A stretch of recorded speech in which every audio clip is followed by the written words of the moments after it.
Ayrıkça kızdardı mına эми айтканга уят, бирок мына кечедагы эң акыркы кечеги окуяны карасаңар каерде болуп атат. Бул уже биздин нарында өзүнүн атасы мурун кыздын апасын өлтүрүп түрмөгө түшкөн экен.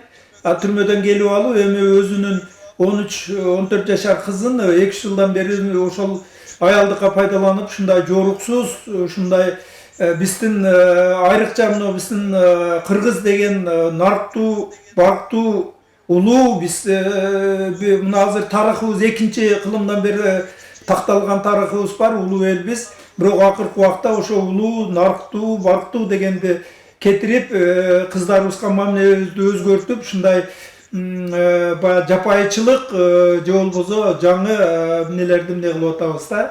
Ошон үчүн 11-октябрь мына айтырган кызымдын айтканына мен кошулам. Бул күрөш күнү 11-октябрь дегенде эмнени берди? Мына укук деп сүйлөп атканда укукту берди. Биздин күнүбүз деп ар бир кыз бул күн үчүн күрөшүш керек да. Кийиз кимдики болсо билеги ошонуку дегендей, майрам кимдики болсо кыздарга берди. Мына оондо бүткүл дүйнө өзүңөр билесиңер 198ден ашык мамлекет бириккен, алардын бардык өкүлдөрү чечим кылып, кыздарыбызга ушундай күн керек экен, ушул күнү өздөрүнүн ийгилиги жөнүндө, өздөрүнүн көйгөйү жөнүндө, өздөрүнүн келечеги жөнүндө сүйлөп эмне кылсын деген эмнелер берген экен. Демек бул күнү ушул биз кыздарыбызды мактап, кыздарыбыздын ийгиликтерин айтып, кыздарыбызды мотивация кылып, кыздарыбызды жолду көрсөтүп, кыздарыбызга эң баягы жүрөгүбүздүн түбүндөгү ушундай сөздөрүбүздү айта турган күндө. Демек эмне дейбиз? Биз бу жерде мына азыр Кыздар Федерациясы өткөн жылкыга караганда кандай болуп атат? Мен белгилеп кете турган нерсе, азыр 14-15 райондордо эшигин ачып, уже бардык эмнелер колдоп иштеп атат. Бир шаардык Ташкөмүр шаары менен бир шаардык десем, мына Кочкор Ата, Кербен, бизде баягы райондук масштабтагы да шаарлар бар да, ошондой эле Сүлүктүү эмне деген бир топ шаарларда дагы иштеп калыпбыз да. Вот ошон үчүн айрыкча Кыздар Федерациясынын ушул элге билим берүү тармагынын кызматкерлери кызуу колдоп, мектептин мына Нуржан эжеке баштаган жетекчилери, райондук билим берүү бөлүмүнүн жооптуу кызматчылары жана райондук билим берүү бөлүмүнүн мына азыр 3-4 башчысы ушу биздин иштерге катышып, аябай колдоо көрсөтүп иш кылып атат.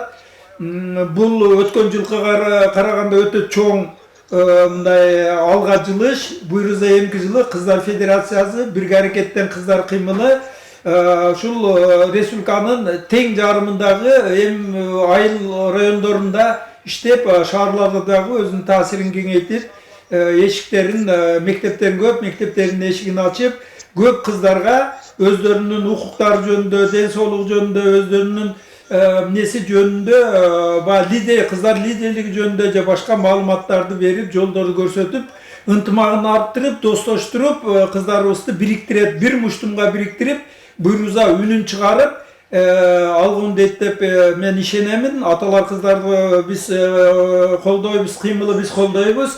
Ал эми быйылкы жылдын эң чоң жетишкендиги азыр бүгүн баардыгыбыз күтүп отурган 11-октябрь эл аралык кыздар күнүнө арналып өткөрүлгөн биздин фестивалдын директору Бермет айткандай 1-сезон деп айтты. Бул мобилдик кино фестивалдын жыйынтыгын чыгарган атабыз. Эмнелер 134 иш чыкты.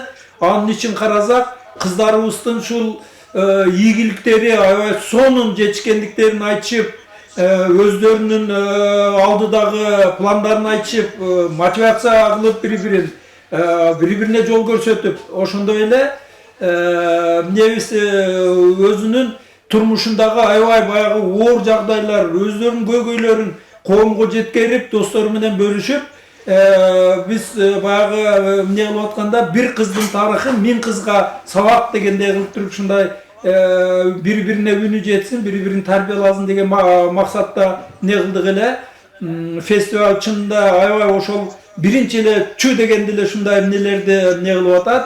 Буйруза мына Бүгін қайта дағы екінші мінезін баштап атат. Қыздар федерациясына жана бирге аракеттен кыздарға чоң рахматтыбызды айтабыз биз аталар. Екінші мінезінде буйруза райондорубуз кеңейип, нелерибиз мектептерибиз кеңейип, шаарларыбызга кирип, көп кыздарыбыздан көптөгөн шу фильмдер келип, өздөрүнүн ийгиликтерин, анан көйгөйлөрүн коом менен бөлүшөт деп ишенебиз. Себеби кыздар жанагы бактылуу жашоого, татыктуу билим алууга укуктуу деп, адам укугу деп не болуп атканда, бирок ошол эле убакта мисалы үчүн биздин Аксыда Абдумомун Калбаев биз сыйлап урматтаган агайыбыз бар. Ошо киши бир мектепти 3-4 жолу уже мына түшүп калайын деди. Балдар ичинде эмне кылса кантип окуйт деген маселелерди көтөрүп эмне кылып атат, бирок эч кандай буга жооп нелер болбой атат окшойт. Мындай көйгөй биздин республикада толтура жерлерде бар. Вот ошолор боюнча дагы кыздар, жигиттер өзүнүн окуган мектептерин, жаркыраган мектеп болсо жаркыраган мектебин мактанып айтып, оңдоп бере турган эмнеси болсо ошо мектептерин көрсөтүп, маданият үйлөрүн көрсөтүп, библиотекаларды көрсөтүп, ошол жерден билим ала турган, келечекке тарбия ала турган кыздарга спорт боюнча жанагы эмнелерди көрсөтүп, мактана турган жерин мактанып, сурана турган жерин суранган, шундай адам укугу дегенде экинчи фестивалда шундай чоң биринчи мына фестивалдын тажрыйбасын эмнесин алып, жакшы мазмундуу, аябай кыздарга маселесин чече турган жакшы фильмдер келет деп күтөбүз. Жана ушул мен эми мындай кенен эмне кылып айттым, себеби 11 октябрдын мазмуну өзү ушундай. Бул жерде кыздарга мотивация берип, эмнесин духун көтөрүп, маанайын көтөрүп, бириктирип, бул эмнеси ошондой укуктарын колуна берип, биз мына колуна бергенге аракет кылабыз, бирок өздөрү ынтылып, өздөрү албаса, анда кыздар өзү шуну чогулуп, шуну сурап, биздин мындай укук бар эле, буну үйрөнүп, анан шуну колуна албаса, анда эч кандай жылыштар болбойт. Кыздарыбыз дагы эле өзүңөргө белгилүү, эң биздин кыргыз коомундагы аярлуу, эң баягы гендердик зомбулукка, ала качууга, эрте турмушка, мектептен калтырып, ден соолугунан калтырып эмне кылган ушу биздин кыздарыбыз болуп атат да. Ошон үчүн баарыңар биригип айтып, мына бир эле маселе адам укугу боюнча дегенде бир эле маселе. Мектептерден 9 класстарга бүткөнгө милдеттүүбүз, бирок көп ата-эне чыгарып атат.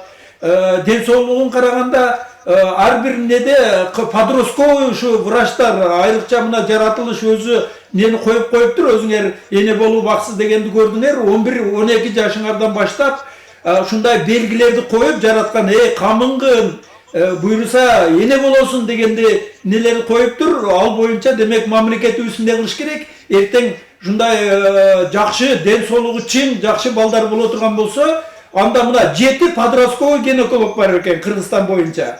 Анын подростковый ушу кыздардын ошол эне болуу ден соолугун түшүнгөн, ошого салым кошулган билимдүү, ушуга билими жеткен эмне кылып, бардык эле гинекологдор райондордо, шаарларда иштегендер, алар чоң төрөт нелер боюнча гинеколог, а подростковый гинекологдор булар дагы өзүнчө эмне болот экен да.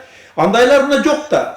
Же психологдорду алсак, же социологдорду алсак, психологдор ал шаардык мектептерде бүт бар.